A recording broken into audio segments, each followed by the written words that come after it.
Poem If by Rudyard Kipling. Which quality does the poet suggest is the most important for dealing with adversity?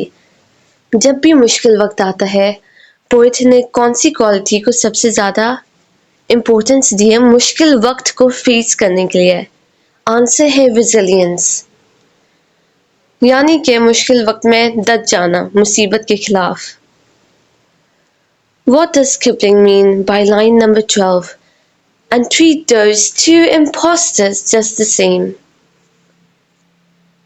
Two impostors की मुराद क्या है? Two impostors का मतलब है triumph and disaster, यानी कि हार और जीत.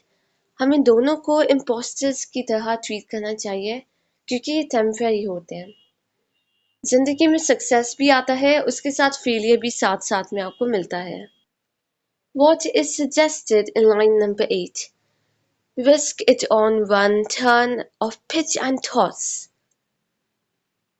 तो जो बताया है पोएट ने पिच एंड टॉस का जो गेम हम खेलते हैं, उसकी मुराद है कि लाइफ चांसेस लेने का नाम है, यानी कि जिंदगी में हमें रिस्क लेने चाहिए.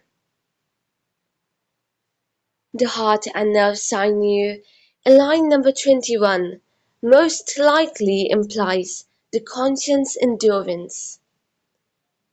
The heart and nerve sinew से मुराद है कि जो हमारे कॉन्शियस होता है, जो हमारी मेंटल स्ट्रेंथ होती है. The poem messages about self-control and perseverance apply to personal growth as it encourages steady improvement. Self-control और perseverance की जो qualities होती है, वो हमें आहिस्ता आहिस्ता से slowly steady improvement की तरफ ले जाती है. तो अगर हम हार ना माने और अपने आप को इम्प्रूव करने की हर वो कोशिश करें. वक्त बहुत ही तेजी से गुजरता है. The unforgiving minute. जब वक्त हाथ से चला जाता है तो उसे कोई भी कुव्वत वापस नहीं ला सकती. One of the following is the central theme of the poem. One of the following is the central theme of the poem. इसमें से एक ऑप्शन है पोम की सेंट्रल थीम, पोम का मरकजी ख्याल, The power of self-control and balanced life. यानी कि जब हम अपने अंदर सेल्फ कंट्रोल यानी डिसिप्लिन और अपनी लाइफ को बैलेंस रखते हैं, तो फिर हमारी जिंदगी काफी बेहतर हो जाती है. What internal conflict is the poem encouraging the individuals to overcome? वो कौन सी अंदरूनी कॉन्फ्लिक्ट है जो हमारे अंदर एक जंग चलती है, जो कि पोम बोलता है कि हमें ओवरकम करना चाहिए, हमें इस चीज को फेस करना चाहिए. Doubt versus confidence. How does Kipling suggest one should deal with both success and failure? हमारे पोट किपलिंग क्या हमें मशवरा देते हैं कि हम किस तरह से सक्सेस, कामयाबी और फेलियर के साथ डील कर सकें. Kipling suggests that one should deal with both success and failure with equanimity. यानी कि हमें सक्सेस फेलियर को दोनों को इक्वल ही ट्रीट करना चाहिए. Treating them as temporary and not letting them affect one's self-worth. अगर हमें ज़्यादा सक्सेस हो जाती है कि तो हमें ज़्यादा ओवर कॉन्फिडेंट नहीं हो जाना चाहिए कि हम कभी हार नहीं सकते. ना ही हमें फेलियर से इतना डिसहार्ट हो जाना चाहिए कि हम होपलेस हो जाएं. सक्सेस, फेलियर दोनों टेम्पररी हिस्से होते हैं. हार जीत तो होती रहती है. He advises to meet those two impostors just the same, implying a balanced and level-headed approach to both triumph and disaster. जब मुसीबत आती है तो फिर हमें कॉम और कूल रहना चाहिए, और जब हमसे कोई जीत हो जाती है, जब हमारी कोई अचीवमेंट हमें हासिल हो जाती है, उसकी खुशी में पागल नहीं होना चाहिए. अपना लेवल हेड मेंटेन रखना जरूरी है. Why does the poet consider triumph and disaster as imposters? Justify with some reasons. Imposter के लफ्ज से मुराद है कि जो चीज आए और चली जाए और जो डिसेप्ट करे, जो आपको बेवकूफ बनाए.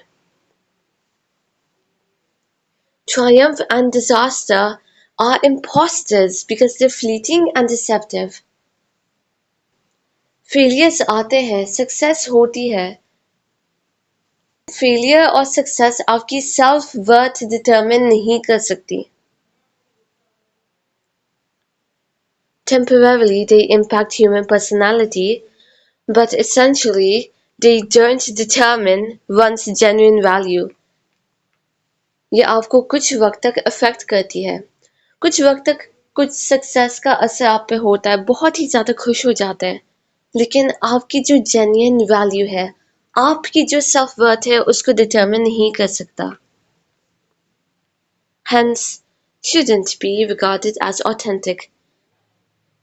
Which quality described in the poem do you find most challenging to uphold in your life, and why? Poem में कौन सी क्वालिटी को डिस्क्राइब किया हुआ है जो कि सबसे ज़्यादा मुश्किल है आपके लिए जिंदगी में अपहोल्ड करना, और क्यों? Multiple qualities are described in the poem if. बहुत सारी क्वालिटीज इसमें डिस्क्राइब की गई है. I find the quality of self-control and composure most challenging to uphold in my life. तो जो सेल्फ कंट्रोल और कंपोजर का एक क्वालिटी होती है, वो जिंदगी में बहुत ही ज़्यादा मुश्किल होता है अपलोड करना. सेल्फ कंट्रोल से मुराद है डिसिप्लिन रखना. I become emotional and make impulsive, aggressive decisions, which directly impact my personality. I lose control during tough times. अमूमन ये होता है कि ज़िंदगी के हालात की वजह से हम मायूस हो जाते हैं और हम बहुत ही ज़्यादा गलत जज्बाती फैसले कर बैठते हैं इस किस्म के हालात में. तो हमें चाहिए कि हम सेल्फ कंट्रोल अपने ऊपर रखने की कोशिश करें, अपने आप को चिल और कंपोज रखें, चाहे हालात कितने भी कशीदा ना हो जाएं. What is the significance of maintaining one's integrity while interacting with crowds and kings? Maintaining one's integrity while interacting with crowds and kings means staying true to oneself and one's values. इससे मुराद है crowds and kings. Crowds हम उनको कहते हैं जो कि majority में हमारे इर्द गिर्द के लोग होते हैं. कहते हैं majority is authority. तो अमूमन ऐसा होता है कि कोई भी चीज़ ज़्यादा पॉपुलर हो जाती है पब्लिक में, लोगों में, तो हम उसको ज़्यादा अहमियत देने लग जाते हैं. तो हमें चाहिए कि हम क्राउड्स को, हम मेजॉरिटी की बातों को ज़्यादा अहमियत ना दें, बल्कि हम अपनी सेल्फ वैल्यूज़ पे डिसीजंस करें, अपनी खुद की पर्सनल इंटेग्रिटी के बेस पे ज़िंदगी गुजारें, ना ही कि जो लोग कर रहे हों हम उनकी कॉपी करने लग जाएं.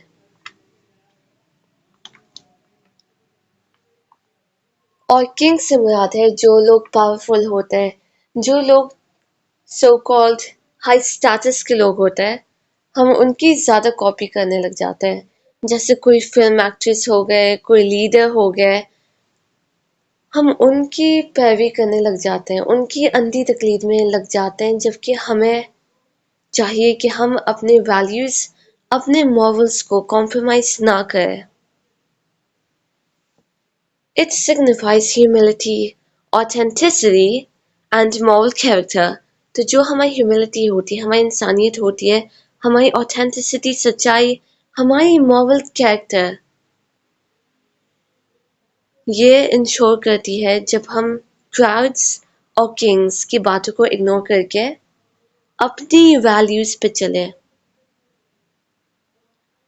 Ensuring that one's behavior remains consistent and principled in all situations. ताकि हमारा बिहेवियर कंसिस्टेंट रहे और उसूल और कावानीन के मुताबिक हो. Why does the poet emphasize on patience, truthfulness, and discipline in achieving personal growth? Poet ने सब्र, सच्चाई, सेल्फ डिसिप्लिन पे इतना ज्यादा क्यों जोर दिया है, क्यों इतनी अहमियत दिया है इन चीजों को? The poet emphasizes patience, sabr, truthfulness, and self-discipline in achieving personal growth because these qualities help build character, resilience, and inner strength. जो आपकी inner strength होती है, आपकी resilience, आपकी हिम्मत और हौसला, उसके अलावा आपकी शख्सियत के डेवलपमेंट में काफ़ी काम आती है self discipline. They enable individuals to navigate life's challenges, make wise decisions, stay grounded, ultimately leading to a more fulfilling and meaningful life. They enable individuals to navigate life's challenges, make wise decisions, and stay grounded, ultimately leading to a fulfilling and meaningful life. Patience, truthfulness और self discipline की quality से हम ज़्यादा बेहतर समझदार फैसले कर पाते हैं अपनी ज़िंदगी के. उसके अलावा वी स्टे ग्राउंडेड, हम रियलिटी में रहते हैं, ultimately leading to a fulfilling a meaningful life. तो हमारी ज़िंदगी के जो मायने होते हैं, हमारी ज़िंदगी और मायने रखने लग जाती है, हमारी ज़िंदगी और फुलफिलिंग और खुशहाल हो जाती है इन क्वालिटीज़ को अगर हम अपने अंदर डेवलप करें. For more videos, do like and subscribe.